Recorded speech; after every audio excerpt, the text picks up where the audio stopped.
उपवासाच्या दिवशी काहीतरी खमंग आणि स्वादिष्ट खावंसं वाटतं, पण मनात प्रश्न येतो की नेमकं काय बनवायचं. चला तर आज आपण बनवूया अगदी कुरकुरीत आणि तोंडाला पाणी आणणारे उपवासाचे भजी, जे बनवायला अगदी सोपे आहेत आणि खायला अगदी स्वादिष्ट. रेसिपी पाहण्यासाठी व्हिडिओ शेवटपर्यंत नक्की पहा. नमस्कार, रितिकाज रेसिपी या यूट्यूब चॅनलवर तुमचं मनापासून स्वागत. आज आपण बघणार आहोत उपवासाचे कुरकुरीत भजी. तर तुम्ही बघू शकताय की भजी किती कुरकुरीत झाली आहेत. अगदी घरातल्या साहित्यामध्ये हे भजी तयार होतात. यासाठी जास्त काही साहित्य लागत नाही. तर तुम्ही बघू शकता अगदी कुरकुरीत आणि चवीलासुद्धा अगदी स्वादिष्ट असे हे भजी झालेले आहेत. तर रेसिपीला सुरुवात करूया. मी या ठिकाणी 3 बटाटे घेतलेत. तुम्ही किती भजी बनवणार आहात त्यानुसार तुम्ही बटाटे कमी जास्त करू शकता. तर मी त्या बटाट्यांची साल काढून घेते आणि नंतर आपल्याला ते किसणीने किसायचे आहेत. बटाट्यामध्ये भरपूर प्रमाणात कार्बोहायड्रेट असतात, त्यामुळे तुम्हाला दिवसभर पोट भरल्यासारखं राहील. कारण कार्बोहायड्रेटमध्ये जास्त प्रमाणात ऊर्जा असते, त्यामुळे तुम्हाला एनर्जेटिक फील होईल आणि उपवासा दिवशी तुम्हाला थकवा देखील जाणवणार नाही. अशा प्रकारे मी सर्व बटाट्यांची साल काढून घेतली आहे आणि आता आपल्याला हे किसणीने किसून घ्यायचे आहेत. त्यासाठी मी एक किसणी घेतली आहे. ती अशी मोठ्या जाळीची असावी, म्हणजे आपल्या बटाट्याचे जे किस आहेत ते लांब पडतील, त्यामुळे भजी छान बनतात.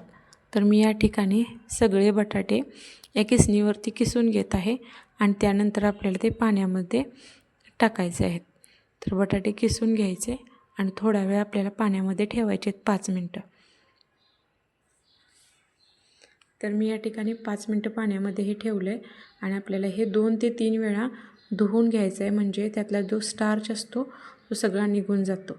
तर 2-3 वेळा आपल्याला ह्या किस व्यवस्थित धुवून घ्यायचा आहे आणि नंतर तो व्यवस्थित पिळून घ्यायचा. त्यामध्ये अजिबात पाणी राहिले नाही पाहिजे. अशा प्रकारे मी तर हा सगळा बटाट्याचा जो किस आहे तो स्वच्छ धुवून आणि पाणी पिळून घेतलेला आहे. तो एका मी मिक्सिंग बाउलमध्ये काढून घेतला आहे. शक्यतो जो किस आहे तो व्यवस्थित पिळून घ्या. त्यामध्ये अजिबात पाणी राहिलं नाही पाहिजे, कारण आपल्याला पीठ घातल्यानंतर ते पातळ होऊ शकतं, म्हणून व्यवस्थित पिळून घ्यायचं आहे. मी यामध्ये 1 चमचा शेंगदाण्याचं कूट घातलं आहे.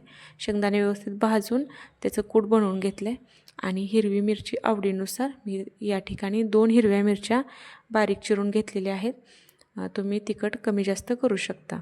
त्यामध्ये मी 1 चमचा इतकं मीठ घातलं आहे चवीनुसार आणि इथं मी पीठ घेतलं आहे. हे पीठ मी शाबू आणि वरळीचं पीठ आहे ते घेतलेलं आहे. मी शाबू आणि वरळी कढईमध्ये भाजून मग त्याचं पीठ बनवलं आहे. आपल्याला यामध्ये हे पीठ घालून घ्यायचं आहे. आता या ठिकाणी तुम्ही राजगिऱ्याचं देखील पीठ घेऊ शकताय किंवा या प्रकारे शाबू वरळीचं देखील घेऊ शकताय. तुमच्या आवडीनुसार तुम्ही पीठ यामध्ये कोणतं मिक्स करायचं ते तुम्ही घेऊ शकताय. मी या ठिकाणी 4 ते 5 चमचे इतकं पीठ यामध्ये घातलेलं आहे. आता आपल्याला हे व्यवस्थित मिक्स करून घ्यायचं आहे. आता आपल्याला यामध्ये पाणी अजिबात घालायचं नाही. जो बटाट्याचा ओलावा आहे त्यामध्येच आपल्याला हे पीठ आणि मिरची, मीठ वगैरे सगळं मिक्स करून घ्यायचं आहे आणि हे पीठ आपल्याला थोडा वेळ 5 मिनटं रेस्ट होण्यासाठी ठेवायचं आहे. हे पीठ रेस्ट होतं आहे तोवर आपल्याला एक चटणी बनवून घ्यायची आहे, जी उपवासाची चटणी असते ती. तर मी तुम्हाला उपवासाची चटणी देखील याच व्हिडिओमध्ये दाखवते. तर हे आपल्याला रेस्ट होण्यासाठी थोडा वेळ ठेवायचा आहे, तोपर्यंत आपण चटणी बनवून घेऊया. तर मिक्सरच्या भांड्यामध्ये मी थोडेसे शेंगदाणे, भाजलेले शेंगदाणे घेतलेत. भाजलेले शेंगदाणे, सुकं खोबरं, तुम्ही ओलं खोबरं देखील घेऊ शकताय. मी सुकं खोबरं घेतलेलं आहे आणि त्यामध्ये आपल्याला हिरव्या मिरच्या घ्यायच्या आहेत. 2 हिरव्या मिरच्या घेतलेल्या आहेत मी.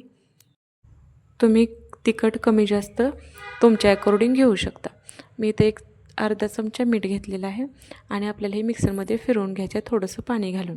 तुम्ही यामध्ये दही देखील घालू शकता तुम्हाला आवडत असेल तर.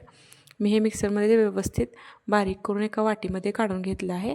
आता मी या चटणीला फोडणी दिली आहे, पण तुमचा उपवास असेल तर तुमच्या अकॉर्डिंग तुम्ही फोडणी देऊ शकता किंवा नाही. अशीसुद्धा ही चटणी छान लागते. नंतर मी एका कढईमध्ये तेल गरम होण्यासाठी ठेवलं आहे.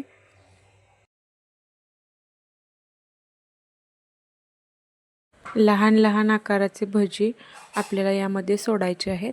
जास्त मोठे सोडू नका, नंतर आतून ते कच्चे राहू शकतात. म्हणून आपल्याला लहान लहान छोटे छोटे भजी यामध्ये 5 ते 6 भजी सोडून घ्यायचे आणि ते व्यवस्थित तळून घ्यायचे. हे शक्यतो चिकटून बसू शकतात, त्यामुळे एखाद्या चमच्याच्या साहाय्याने ते वेगळे करायचे आणि व्यवस्थित तळून घ्यायचे.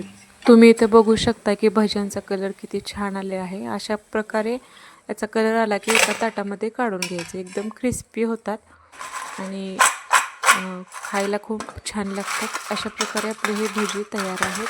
उपवासाचे हे भजी तुम्ही नक्की करून पहा. व्हिडिओ जर तुम्हाला आवडला असेल तर व्हिडिओला लाईक करा. चॅनलवर नवीन असाल तर चॅनलला सबस्क्राईब करा आणि तुमच्या मित्रमैत्रिणी नातेवाईकांसोबत हा व्हिडिओ नक्की शेअर करा. पुन्हा भेटू. धन्यवाद.